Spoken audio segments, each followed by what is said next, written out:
Alex, 68 you last played here? Yes, fantastic. A long time to get back. I don't mind.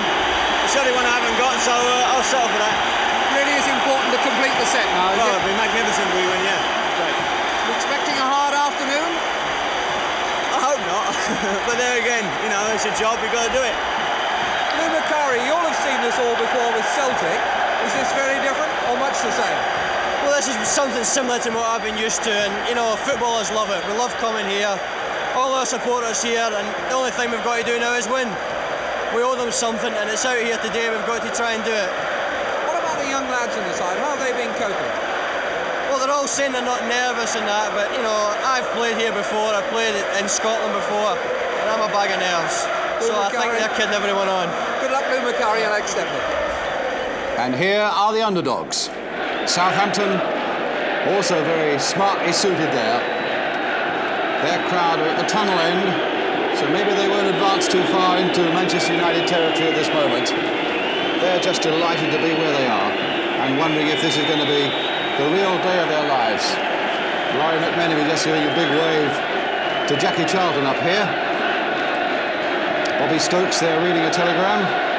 Peter Rodrigues, the skipper, behind him. And Jack, we'd like to give Laurie another wave down there. Yeah, it's great night, Laurie. I love it. True character in the game, you know. Huh? He's brought a lot of character to this game. There aren't many like him. I'm going out with him tonight to the talk of the town with him after the game. I hope they win the cup, but I doubt it.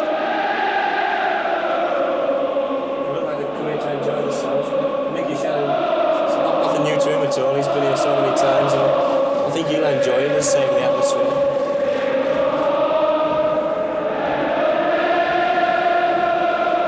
Now Gerald Sinstad talking to Stuart Houston. Stuart Houston, 2.5 years ago, bottom of the 4th division with Brentford. You come a long way in a short time. Oh yeah, I mean it's not very far from here, Brentford, but it's a long way in football-wise. Did you really believe when you were there that a day like this could ever happen for you? Well, you always think, you always have little dreams that, you know, footballers always do. I love, you know, especially playing at Wembley, it's always a little dream, and it's come true. And what do you think about it now you're here? Oh, it's unbelievable. If we can't play football on here, we'll never be able to play. And win? Oh, I mean, to get to Wembley is a hard task. But once you're there, we've got to make sure we win it. And what about the pitch? I'm very pleased with it. I never came yesterday. Some of the lads will say it's a bit long, but they've trimmed it up nice, and I'm looking forward to it tremendously. Stuart Houston, good luck. Okay,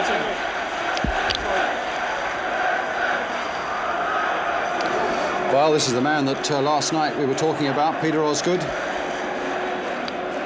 Alex Stott felt that he could be the match winner, and I think Don felt that with Mick Shannon, this fellow Don, Peter Osgood, could well be the match winner. Mike Shannon in the middle of that bunch there on the left of it now. I think this is his stage, isn't it? He rises to the occasion and must have a great chance of turning it on today. Peter's not had the best of seasons. He's been in and out. Well, Mike Shannon looks as though he means business. He's going off towards the dressing room. I've never seen him look so... He's really going to buzz. But I think the two teams are a great credit to football today. They look very, very smart indeed. He does look as though he means business, doesn't he? Can't help feeling a little bit sorry for Hughie Fisher, Brian. Great professional who, in fact, rolled himself out of the semi-final. Takes a bit of character to do that. Let's have a word now with Mike Shannon. Mike Shannon, you played here 14 times for England, but is this rather different? Well, obviously, it's the most important thing to me at the moment. You know, tremendous support, great atmosphere, pitch is great. What was all this about the pitch then yesterday? No, the grass was a little bit long. I mean, and they asked, I mean, it was a bit blown up out of all proportion. You know, the lads said it wasn't as good as they have seen it in the past, which is true.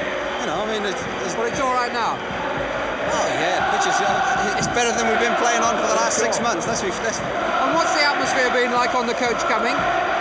Oh, a little bit tense and that, but I think, you know, I mean, that's a natural thing. I'm a little bit tense, and I've been here several times, you know. And it's always a bit butterflies in the stomach here, eh?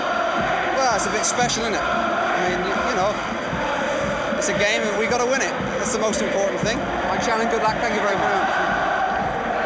Jim McCalliog, you were one of the severest critics of the pitch when you saw it yesterday. You've just had another look at it. What does it look like now? The pitch is fabulous now. They've cut it, you know, which it wasn't happening yesterday. So the pitch is fabulous now. They've done a great job.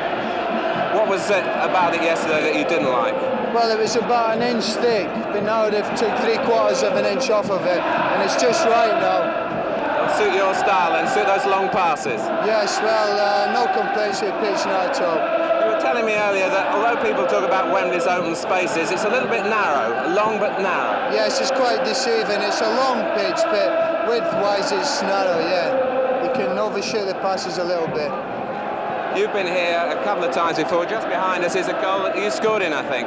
Yes, I've scored 2 there actually. You like another one today? Well, seeing the Saints supporters are down here, I'd like it there today, yeah, but I was thinking of having it in the other end, but I'll leave it there at this end today. Great, Jim. Thanks very much indeed. Cheers, Mark. Okay. Peter Rodrigues, top final at Wembley for you this season is a bit of a fairy tale, isn't it? It's unbelievable. After the end of last season, I thought I was finished, you know, but these last 8 or 9 months have been just one hell of a wow, you know, fantastic.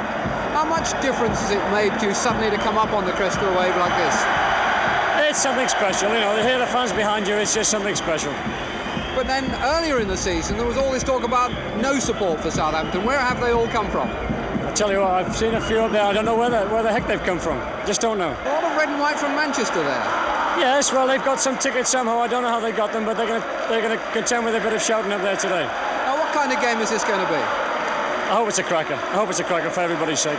I mean, the theory is that Manchester United are just going to come at you. Are you prepared for that? Yeah, we're prepared. You know, we'll go at them as well, so I hope they're prepared. And the forecast of the score? No forecast. No forecast. But a result then, maybe? We've got to win. We've come here to win, and we hope we do. Peter Rodrigues, good luck. Thank you. Thanks a lot, sir. Bobby Stokes, you've been out and had a look at the pitch. How are you feeling now? Well, I feel all right at the moment. I was a bit nervous on the way in, but now I'm here, I feel great. Tremendous. I was travelling on the bus with you. You were a bit quiet. Well, as I say, it's the first time I've been to Wembley and I didn't know what preparation to make for the game, so I thought I'd just keep quiet and take it all in. What about the Southampton supporters? So you've had a look at them. Not normally renowned for their vocal prowess. Well, if they do as well as they did in the semis, we'll get through all right. Very good. For you, Bobby, it's a bit of a fairy tale because you could have easily been playing third division football now with Portsmouth. Well, I've said it before, that's all part of football. I turned the move down because I didn't think it was right. But as things have turned out, it's been a good move for me. Enjoy it here today, Bob. Thanks very much. Thanks very much. Thank you. Peter Osgood, in 1970 with Chelsea, you scored in every round of the Cup, but in fact you only scored in the replay of the final, so you missed out at Wembley. Yes, that's right. Well, the thing is, I'm going to put that right today. I've got a second chance, so you know, let's hope I put it right today. You no doubt read the papers. You know that everybody says that you're a mood player. So what's your mood today? My mood today? I'm in a good mood today. My game's coming good, as I said. It all depends on the first sort of 10-15 minutes to see the way things are going to go. But I'm confident enough of myself, and I'm just looking forward to it so much. What has Laurie McMenemy said to you that he wants from you today? He just wants me to play. Go out and enjoy yourself and play. As simple as that. And, sorry, you in fact ended your England career here too, didn't you? Yes, that's right, yeah. Well, I played for Belgium, against Belgium in Brussels to start with, but then I had a game against Italy when we lost 1-0, when Italy were having a really good run, you know. I haven't played since. I haven't played, that was 2 years ago. Something else to prove here. Well, I hope so, yeah. I hope Mr. Revy's watching, you know, perhaps I'm not too old yet. Peter Osgood, thanks very much. Cheers, thank you. Laurie McMenemy, sadly travelling on the bus just on the outskirts by the stadium. There seemed to be a little bit of an accident. Could you tell me about it? Well, what happened, the police escort, who'd done a smashing job all the way, was about 20-30 yards in front, and the supporters were on either side of the bus, and a lad fell in front, and I think he'd had a few drinks. Mine, I wouldn't know, but he stumbled in front, and a corner of the bus just caught him, and we were all very upset because we had to keep going. The bus, even the driver, I don't think the driver realised it, you know, but we all sincerely hope that he's all right, poor lad. You say that everyone was upset, and certainly there were one or two shocked faces. Do you think this will have any effect on the players? Oh, no, I don't think so. I mean, the first thing I said, look, hey, we can't help anything like that, and but we really want to make sure that the lad is well. We know we've got a job to do, and I think getting in here, we don't forget about incidents like that. I think that's what makes them a good set of lads anyway. They will remember that, but we've got a job to do, and the theme of my sort of talk all week long has been that the Trappings and had a tremendous, enjoy them and savour every minute. But don't forget at 3 o'clock we've got a job to do. So many, I think, second division sides in the past perhaps have been satisfied just to get here, Sunderland excepted, of course. That is an achievement, but you're obviously looking for a win above that. Yeah, we want to win it, and I mean, it can't hide now. You know, we've had a low key right through the tournament, but we've come here today, and we think we can win. We want to win, and honestly, I really feel that we can win. Laurie, I hope you do. Thank you very much indeed. Thanks very much, Martin. Thank you. Well, Blythe, you're obviously not lacking in support here, but I gather there's one special supporter you haven't been able to find yet. Yeah, my missus. I'm trying to find her up there. I don't know where she's sitting. Does she always watch you play? Yeah, she's been a football fanatic ever since we, more or less got married, sort of thing. But before then, she wasn't too. A fan or a critic? Both. So you're in for a bit of stick if you don't win then. Oh Jesus! She reckon we're going to win 3-1, so. I just got to keep my fingers crossed, sort of thing. Now, what about Stuart Pearson, the man you're going to be up against? You played against him before? Yeah, I've played against Stuart when I was at Palace and when we played in the second division at Southampton. So I don't think he's that. He's the same player as I've played against, so I don't think he's improved that much, And he hasn't done that much against you in the past? Well, not usually, no, but let's see what happens today. A good day to shut him out? Yeah, great day to shut him out, yeah. Well, Blythe, the best of luck to you. We'll now hand back to Brian Moore. Thank you very much. And in fact, we look straight at Kevin, because Kevin, you played with Mel Blythe, I think, way back, wasn't it? Yeah, when I joined Scunthorpe as an apprentice, Mel was signed with Ron Ashman from Norwich. He's a good player. He's nothing been mentioned about him, but the lad can play. He's got a lot of skill, a lot of ability. He's very confident, and I think it came over there. And Stuart Pearson won't have it all his own way against this lad, I can tell you that. Right, we'll look for Mel Blythe this afternoon. The crowd are going to be enjoying themselves this afternoon because the atmosphere out there really is bubbling up now to a true, authentic Wembley occasion. We're going to take a short break, and after that short break, we're going to be back with all the news, all the action of this Wembley Cup final. Well, Wembley wouldn't be Wembley without those sort of supporters, and it wouldn't be Wembley without those sort of banners. All around the ground, particularly at the Manchester United end. These are the Southampton banners here, though. Plenty of them about. And I'm bound to say that Wembley wouldn't be Wembley without predictions as well. Don says Southampton, Jackie and Kevin both say Manchester United. We're going to go one step further than that, though. We've got an illustrious Dutch astrologer, George Boda, with us today as one of our guests, and with him now is Dickie Davis. Well, thank you, Brian. I think I should straight away give the credentials that George Boda has for making this forecast. He said well before the World Cup started in 1972 that Holland and West Germany would be in the final and that West Germany would win it. And he is Dutch, so they didn't like that too much. And he also forecast that President Nixon would retire prematurely, and he said that 2 years before he actually did. So let's ask you, George, how do you make these forecasts? Well, I use a certain kind of horoscopes for them, and those are horoscopes I make for the cities. So in this case, I made horoscopes for Manchester and for Southampton, and I analyze them both, and I look which one is more favored during the match than the other. That's how I choose my winner.